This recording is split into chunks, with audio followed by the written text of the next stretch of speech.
Bom dia, pessoal que me acompanha aqui no Boletim Semanal Café com Estrelas. Eu sou Léo Veras e esse é meu quadro onde eu tomo café e falo das estrelas. Eu sei que eu falo isso desde que eu comecei a fazer vídeos aqui no canal e desde que eu comecei a postar sobre astrologia no Instagram. Aliás, se você não me segue, o link está aqui na descrição. Mas estamos entrando numa semana bastante agitada, onde a gente vai ter uma situação cósmica bastante movimentada. O Lua vai conversar com quase todo mundo. E a gente vai ter uma mudança de signo, o Sol vai entrar em Aquário, planetas grandes como Júpiter e Urano estarão bem exaltados. Então a gente já pode se preparar para um movimento tanto implícito quanto explícito de bastante coisa acontecendo nas nossas vidas. E, enfim, vamos direto para essa semana porque tem bastante coisa para acontecer. Dia 18 de janeiro, segunda-feira, a Lua logo cedo vai entrar no signo de Áries. Lembrando que a Lua ainda está na sua fase nova e logo cedo, ao longo do dia, ela vai encontrar com Quirón. E Quirón é aquele asteroide que fala da nossa cura, aquele processo que a gente vai atravessar ao longo do dia, que vai tocar em algum lugar, em algumas feridas, para que a gente consiga transmutar essa energia e trazer algo positivo para a nossa vivência enquanto seres nesse planeta Terra. Juntando a fase nova da Lua com o signo de Áries, que é super agitado, que é esse pique todo, essa energia de combustão, a gente tem aí um dia bastante acelerado. O ritmo da segunda-feira é de aceleramento, é de fazer várias tarefas, de cumprir com várias reuniões, de falar com várias pessoas, e uma energia, de repente, que surge de, sei lá, rebocar uma parede, levantar um muro, escalar uma montanha, falar com aquela pessoa que você não fala há um tempão. Alguma energia vai surgir, alguma coisa vai aparecer na sua frente que você vai ter que lidar, inclusive, muitas vezes, com o imprevisto na própria segunda-feira. Inclusive, uma das curas que a gente atravessa na segunda-feira é a gente esbarrar com algumas situações meio lentas, enquanto o signo de Áries ele é muito acelerado. E aí a gente pode perceber o quanto a gente é impaciente, ou então o quanto a gente está ansioso para alcançar alguma coisa e a vida está num ritmo um pouco diferente, um pouco distoante daquilo que a gente está buscando. Como a Lua está encontrando com o Quirón, eu acho sempre importante lembrar que a solidão ela não é um problema a ser resolvido. Na verdade, perceber-se sozinho é um diagnóstico saudável que a gente precisa atravessar, a gente precisa estar satisfeito, bem feliz com a nossa própria companhia. E como o Lua vai estar em Áries, que é um signo bastante agitado, é importante a gente lembrar que a paciência é uma virtude e a gente deve recorrer a ela quando a gente se sentir meio atarefado demais ou muita gente para conversar ou coisa para resolver. No mais, é um ótimo dia para você começar uma tarefa nova, começar um novo projeto, iniciar uma nova jornada, falar com uma pessoa nova, conhecer gente nova. Enfim, é um bom dia para trazer um novo início para a vida e começar um novo ciclo de seja lá o que você queira começar. Terça-feira, de 19 de janeiro, a Lua, no signo de Áries, vai fazer uma quadratura com Vênus, lá no signo de Capricórnio. Eu recomendaria evitar decisões importantes na vida que envolvam finanças, que envolva mexer na poupança, ou qualquer decisão financeira que envolva você ter que pensar mais sobre o assunto. Porque a quadratura é uma desarmonia, e a Lua em Áries ela tem uma certa pressa. Então, assim, assuntos de trabalho, nesse momento, nessa terça-feira, é legal a gente manter a calmaria e não alimentar muito a ansiedade em relação aos próximos passos do trabalho. Como terça-feira é dia de Ogum, e tanto o signo de Áries quanto o signo de Capricórnio conversam com a energia de Ogum, eu recomendaria algum tipo de vela, algum tipo de pequeno ritual, ou às vezes um rezo, uma conversa com esse orixá, que ele pode trazer alguns direcionamentos do que fazer nesse dia ou daqui pra frente mesmo. Ainda na terça-feira, a Lua vai encontrar com Mercúrio através de um sextil, que é um aspecto harmonioso, é uma boa conversa que eles vão ter.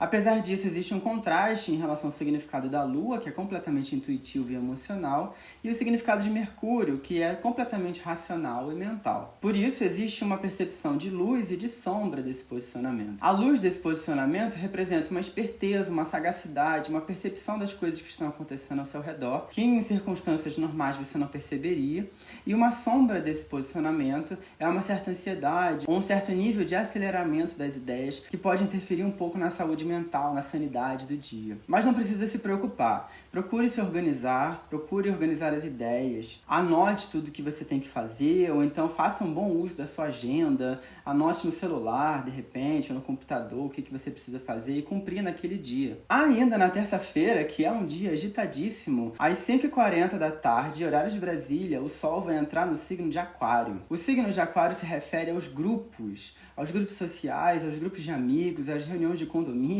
por exemplo, e tudo que a gente precisa reunir pessoas para resolver questões. O lado luz de Aquário simboliza a percepção de que a gente chega muito mais longe quando a gente está em grupo e fazendo menos esforço, porque a gente divide as tarefas. E também traz a noção da revolução, da quebra daquilo que está se arrastando há muito tempo e que segue algum tipo de formato, que precisa de uma transformação. E para isso a gente precisa entender, nesse período de 30 dias, o que a gente está insatisfeito e o que a gente faz para mudar o cenário que a gente se encontra, que está nos insatisfazendo. Logo, esse é um bom período, todo esse tempo de 30 dias em que o Sol vai ficar no signo de Aquário, para que a gente transforme algumas áreas da nossa vida. Inclusive, a gente vai perceber naturalmente a vida tirando algumas coisas, algumas pessoas, alguns assuntos, algumas ideias do nosso caminho, para que a gente consiga perceber novos rumos, novas propostas, novas oportunidades. E o signo de Aquário pede para que a gente esteja aberto para o novo. Mas eu vou falar mais sobre isso no vídeo que eu vou fazer específico sobre a temporada do Sol em Aquário. Dia 20 de janeiro, quarta-feira, a Lua entra no signo de Touro e vai contrastar com a energia inicial da segunda e da terça-feira, que era aquela agitação toda ariana. E agora a gente vai perceber uma mudança energética, uma mudança no padrão cósmico das pessoas ao nosso redor e nosso mesmo. Eu não recomendaria para esse momento de Lua em Touro a implementação de mudanças muito radicais. Pelo contrário, a firmeza e a sustentabilidade daquilo que já foi decidido anteriormente vai ser imprescindível para esse momento, onde a vida vai pedir por mais resiliência, mais resistência nas ideias e nas palavras. Inclusive, na quarta-feira, às 6 horas da tarde, horário de Brasília, a Lua vai iniciar sua fase crescente, no signo de Touro. E nesse período de fase crescente, que vai até quinta-feira da semana que vem, colherá bons frutos aqueles que cultivarem a resiliência. Há certos obstáculos para quem decidir ser um pouco ousado nesse momento. Eu diria que não é o melhor momento para você mudar radicalmente os planos ou jogar tudo fora e começar uma folha do zero. Na verdade, a ideia da fase crescente no signo de Touro é que esse é um solo fértil para novas ideias que sustentem o que já está acontecendo. Podem acontecer mudanças de rumo? Podem, claro, sempre pode, sempre é possível, e a gente tem que analisar sempre o mapa individual. Mas é importante a gente perceber que o signo de Touro ele fala de fertilidade de uma semente que já foi plantada pelo signo anterior. Então, nesse momento, a implementação de novas ideias para coisas que já acontecem é muito importante. E na própria quarta-feira, o planeta Urano ele vai estar muito destacado. Então, eu não me surpreenderia se tivesse alguns movimentos sociopolíticos, econômicos em alta nos jornais, nas notícias, ou às vezes na boca do povo mesmo.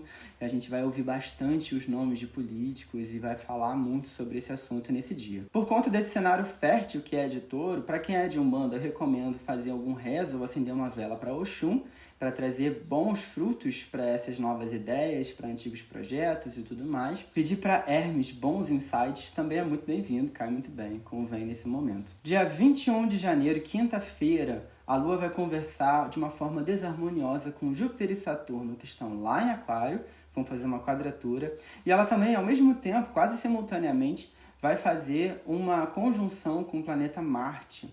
E por conta de significados dos planetas, essa conjunção também significa um contraste, porque a Lua ela é um planeta que representa a passividade e Marte é um planeta que representa a ação, que representa o movimento.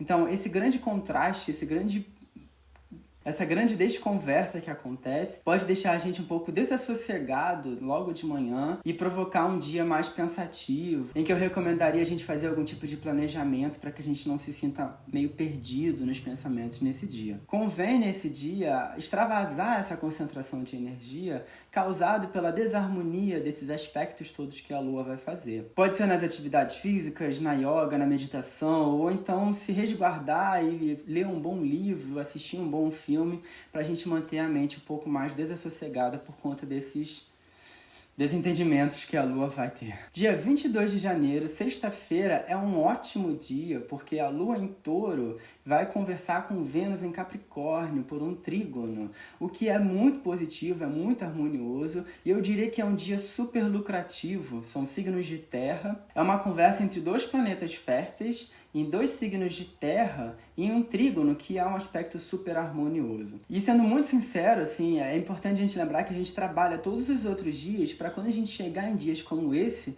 com aspectos super harmoniosos, a gente consiga colher bons frutos, a gente consiga ter boas conversas, boas reuniões, bons insights, bons retornos financeiros, boas propostas e oportunidades que chegam até nós. Então, como sexta-feira é um bom dia, inclusive é o próprio dia de Vênus, eu recomendo a gente perceber o que as pessoas estão falando ao nosso redor. Se aparecer uma oportunidade de trabalho, por exemplo, na sua frente, pegue, aceite, porque é super positivo, é uma resposta a tudo que você vem atravessando nos últimos dias, nos últimos tempos. É importante ressaltar que na sexta-feira a Lua vai fazer uma quadratura com Mercúrio que está em Aquário. E é uma sugestão para a gente falar menos e ouvir mais nesse dia, porque é assim que a gente vai conseguir perceber as oportunidades ao nosso redor. Como é dia de Vênus, e Vênus é muito próspera e está envolvida com toda essa discussão da sexta-feira, eu recomendo a gente perceber nos pequenos detalhes da nossa vida, porque às vezes novos horizontes e oportunidades podem surgir de uma pequena conversa que a gente teve, não sei, na esquina, na padaria, ou com um amigo que a gente já fala todo dia e nem percebeu que ali tinha uma oportunidade. É um bom dia para marcar aquela reunião de trabalho, por exemplo, e convém a gente pedir por calmaria a Iemanjá nessa sexta-feira e um certo tipo de discernimento a São Miguel para que a gente consiga tomar boas decisões nas oportunidades que vão aparecer na nossa frente. Sábado, dia 23 de janeiro, a Lua vai ingressar no signo de Gêmeos. E aqui a gente tem uma grande luz e uma grande sombra muito presentes, né? Assim como uma boa polarização geminiana, em que a gente vai sentir que o dinamismo vai ser mais requisitado da gente. E, por outro lado, a gente vai ter que ter muito cuidado com a dispersão das ideias e com a incapacidade de focar quando a Lua está em Gêmeos, né? A gente tem que lidar com um monte de coisa ao mesmo tempo e, enfim, é só ter esse cuidado, porque a gente precisa ser um pouco mais dinâmico no fim de semana. Júpiter vai estar bastante exaltado nesse dia, e Júpiter é o planeta que fala das suas regras e das suas verdades. Então eu trago a atenção para as suas regras, para os seus limites, para os seus direitos. É importante a gente perceber qual o limite que a gente está dando para as pessoas adentrarem no nosso campo energético, e é legal a gente perceber que às vezes a gente precisa explicitar o que está implícito, deixar as coisas claras, trabalhar com a verdade. Mesmo que a gente esteja falando de regras que todo mundo já sabe, é importante a gente deixar claro ao dizê-las. Marte em Touro vai fazer uma quadratura com esse Júpiter. Será beneficiado quem agir de forma inovadora e disciplinada, sem destoar da conjuntura social que a gente se encontra. A Lua no signo de Gêmeos vai fazer um trígono com esse Júpiter. A conciliação, o perdão e a disponibilidade para ajudar são muito bem-vindos e podem trazer novos caminhos a partir desse dia. Domingo, dia 24 de janeiro, a Lua crescente no signo de Gêmeos vai encontrar com o nodo lunar norte, que também se encontra em Gêmeos, e vai fazer uma quadratura com Netuno e Ceres, que se encontram no signo de Peixes. E a gente pode entender isso como um resultado da semana que a gente atravessou, que foram apresentadas diversas oportunidades de mudança, como a gente pôde perceber, mas só vai sentir mesmo essas mudanças na vida quem estiver aberto a novos ventos. É preciso desapegar de coisas velhas, ultrapassadas ou que não funcionam mais, mas que muitas vezes a gente insiste, está um pouco apegado a como as coisas funcionavam, aconteciam, ou situações ou pessoas do passado, mas que a gente precisa deixar para trás para que abra espaço para novas coisas acontecerem nas nossas vidas. Claro que o amor e a empatia netuniana do signo de Peixes conquista todos e é muito importante para a gente manter a firmeza na união nesses momentos de dificuldade que a gente está atravessando. Mas é preciso a gente ter discernimento e distinguir pessoas e mentalidades que são inovadoras das pessoas que são dispersas e têm um certo tipo de dificuldade de concentração ou então de pensar mais para frente, nos próximos rumos, na próxima jornada. Para o domingo, como o próprio dia de Oxalá, uma conversa com esse orixá pode trazer uma clareza de pensamento. Bom, no mais é isso, a semana está agitadíssima, cheia de eventos, vamos acompanhando juntos essa semana. Me segue lá no Instagram, porque eu vou falando tintim por tintim de tudo que está acontecendo. Se inscreve no canal se você ainda não é inscrito, eu posto esse boletim semanalmente para a gente ir acompanhando, tendo em vista que a astrologia está sempre em movimento e a gente precisa estar acompanhando os astros também. Se segure nas suas firmezas, nos seus orixás, nos seus santos. Reze, ore ou então medite para aqueles que você acredita que podem te trazer paz. Não se preocupe com a quantidade de eventos dessa semana. Ogum já venceu e nós também estamos juntos com ele. Vejo você no próximo vídeo e tchau!